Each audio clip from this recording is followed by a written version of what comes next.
veteran's voice, stories that deserve to be heard. My name is Doel Salcedo. I was a major in the United States Army, and this is my story. My family was actually a military family. My dad served for 22 years. He had 5 children, and every station he went to, he brought a child back with my mom, 5 of us. And so when we went back to high school and college, my dad said, if you're going to join the military, you have to be an officer.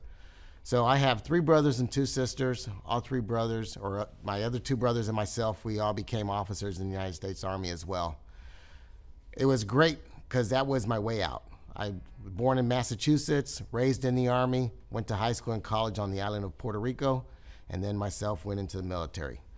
As I went in as a military intelligence officer, trying to understand how I could best help all the service members across in any one of the services themselves, right?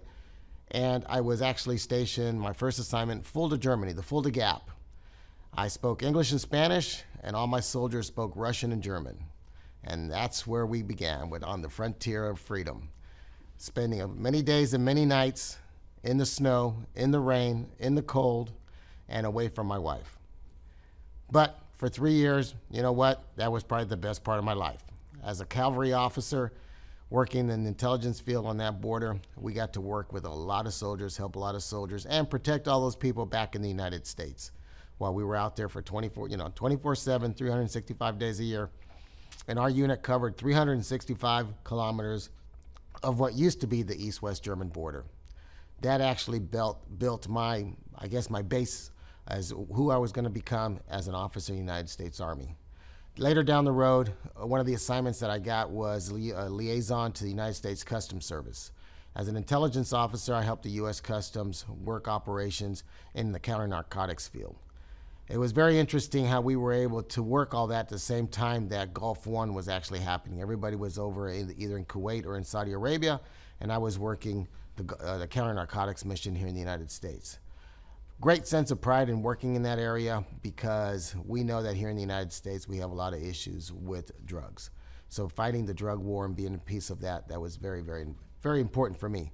I made a decision that after 10 years of active duty that I would go ahead and leave the military and join the reserve system and go into the civilian world, where I got an opportunity to go work in the healthcare system. So at this point, for me, it was more of helping those in need health-wise. Became a pharmaceutical rep, did that for about 17 years. Some things changed, and then I worked in different areas within healthcare. And that leads me to today. I got an opportunity to go work in South America with a U.S. surgical team, which needed a medical interpreter that would be comfortable in the OR and with children. This was a pediatric urology team that allowed me to actually go in and be their interpreter in the OR, working with the U.S. team and with the host nation team. I loved it so much I came back, quit my job, opened up my own company, and I started my medical interpreting career, which I've carried now for about 2 years. I have about 8 contracts.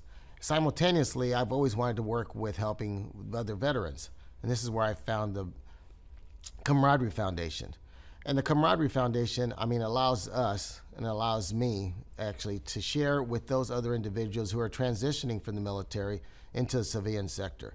We have a lot of connections out there. Healthcare is an area that a lot of people are not aware of. Everybody thinks that it's just doctors and nurses and pharmacists.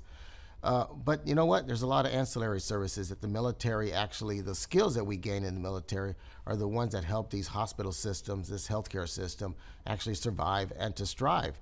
And so by sharing with my fellow comrades that they can actually go into the healthcare arena with the skill set that they bring from the military, that actually opens up their eyes a little bit more. So one of the things that I've been doing with the Camaraderie Foundation as a mentor today is helping those that are wanting to learn more about the healthcare industry and helping them understand what that's all about and what kind of skill set they need to actually set up for themselves.